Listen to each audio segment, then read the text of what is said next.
Your best friend just died in your arms. An arrow hit him in the neck. Blood spurts. He looks at you, wants to say something, but can't. 10 seconds later, his eyes turn glassy. The war continues. The enemy is advancing. Your column must move on. 100 kilometers to the nearest fortress. You have no phone, no ambulance, not even a cart. All you have is your friend's dead body, which weighs 70 kilograms, which is already starting to stink. What will you do? Will you bury him? Will you carry him with you? Will you leave him to the wolves? The Roman legionnaires faced this every day, every campaign, every battle. They had an answer: cruel, effective, and very scary. What did the Romans do with the corpses of their comrades on campaign? The answer will shock you. Let's get going. For starters, forget about honorable funerals with torches and speeches. This is Rome, but not in Rome. You're in Parthia, or Scotland, or the Judean desert. The nearest temple is 1,000 kilometers away. The nearest diggable earth is frozen or rocky. Funerals are a luxury. Like silk, the Roman army never stopped for the dead. Never. They had orders. After a battle, you have 10 minutes to pack. Then the column moves on. The dead remain. Sound cruel? Wait, because they didn't actually stay. The Romans took the corpses, but not all of them. Only those who were important. Centurions, commanders, decorated soldiers, ordinary legionaries.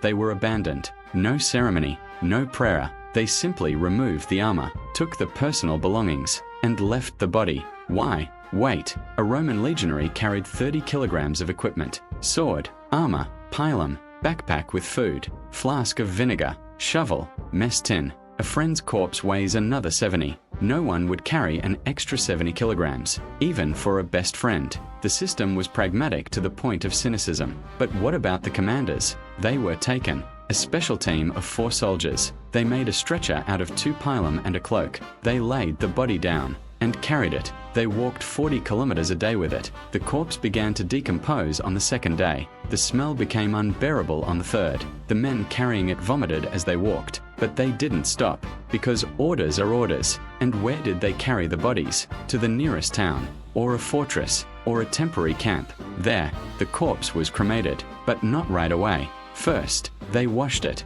with vinegar to kill the smell. Then they wrapped it in a shroud. The shroud was made from an old tent or the deceased's cloak. Then they placed it on the pyre. The pyre burned for several hours. The soldiers stood around, silently, for 10 minutes. Then they returned to work. No speeches, no public tears. The Romans believed that a man should not cry in public. But here's the important thing. The ashes were collected. They poured it into a clay urn and carried it on. Sometimes the urn was carried thousands of kilometers, from Britain to Rome, from Egypt to Gaul. The ashes could travel for a year, too. Now imagine, you're on a hike. Behind you is an urn with your friend's ashes. You hear the ashes sloshing around inside with every step. You carry them home, because they can't walk on their own. It was a sacred duty. The Romans didn't abandon their own. They abandoned bodies, but not souls. The body is meat. Meat rots. Ashes are memory. Memory is eternal. But there was one problem.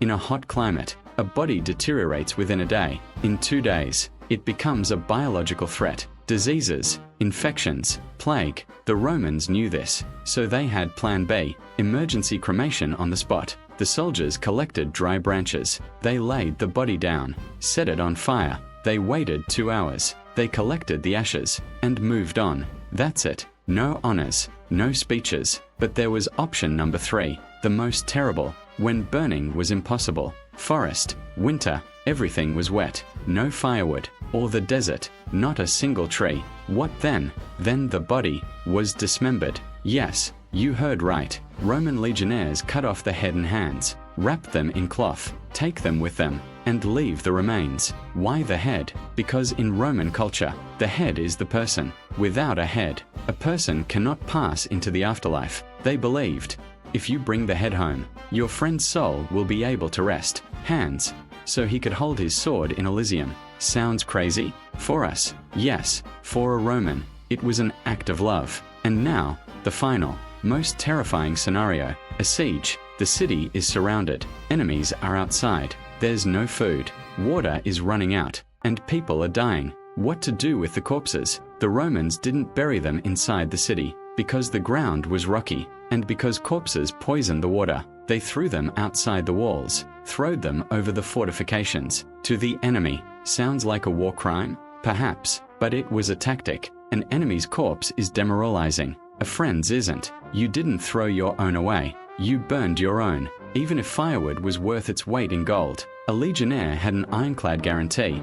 His body wouldn't be eaten by dogs, and he won't rot in a ditch. He'll be reduced to ashes, and those ashes will be brought home. It was in the contract. Yes, the Roman military contract had a burial clause. A legionary paid a tax, part of his pay, to a funeral fund. If he died, the fund would pay. It involved cremation and transportation of ashes. Business, system, efficiency, and you know what? Other armies didn't have this. The Greeks abandoned the dead on the battlefield. The Persians buried them in mass graves. The Celts burned everyone, indiscriminately, in a communal bonfire. Only the Romans turned death into logistics. Only the Romans guaranteed every soldier, you will return home, even dead. It wasn't magic. It was bureaucracy. That's why the legionnaires fought so desperately. They knew, if they died, they wouldn't be abandoned. Their ashes would travel to Rome, in a clay urn, across mountains, rivers, deserts. Their wives and children would see them.